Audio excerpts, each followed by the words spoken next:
Okay, I've got the sides bent and in the form, and I've got the blocks glued in. I was going to give you a shot of it just to show you kind of what it looks like after I get all the parts in place and I've got the glue on the blocks and I'm waiting for it to dry. And the reason I wanted to show you this is because in building a handmade instrument the way I build, nothing's perfect. No two instruments that I've ever built are exactly the same. It's hard to get all the parts to fit exactly the same when you build the way I do. When I say build the way I do, I cut all the pieces by hand. I manipulate the pieces by hand to get them to fit the form with a belt sander and bandsaw, and nothing's perfect. So I'm going to show you what I've got, how I've got it glued in there. It's a really good job. This one's going to turn out really nice. But I just wanted to show you that for all the new builders.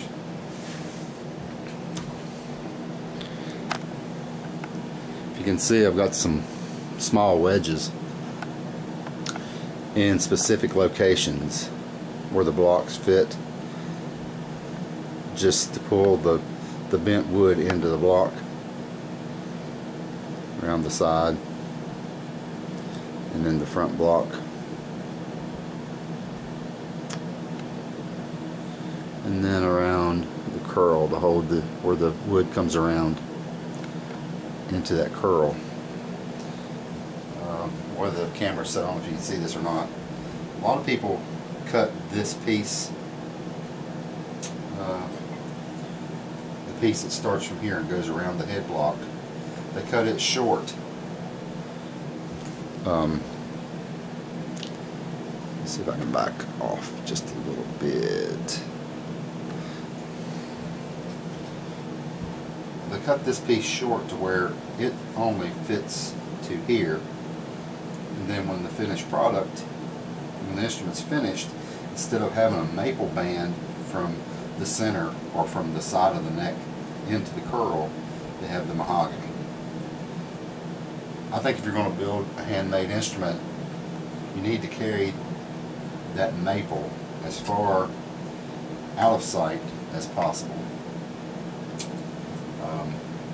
As you can see, I've used bar clamps to clamp the head block in place, as well as the tail block. While I'm waiting on that to dry, I'm already thinking about my top.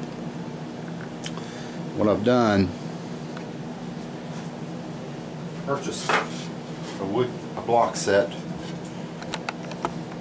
from a company out of Missouri, Old Standard Wood.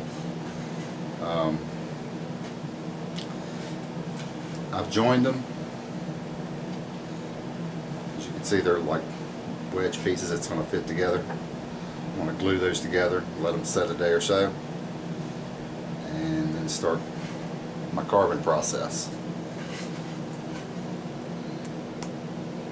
I've done a lot of reading on how to get an instrument to sound like you want it to. One of the things I started doing some time ago, and I've done it with every mandolin I've built, probably the last 10, is I cook the tops. I literally take them, put them in the oven, set the oven on about 200, and bake them for 3 or 4 hours.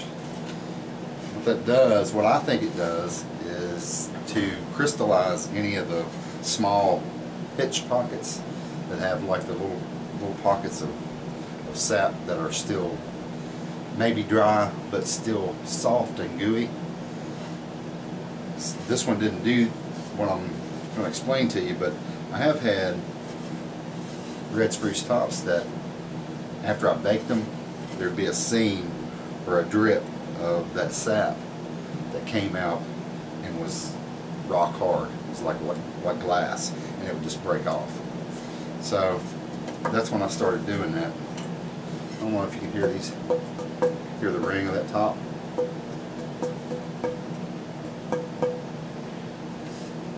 Good clear ring.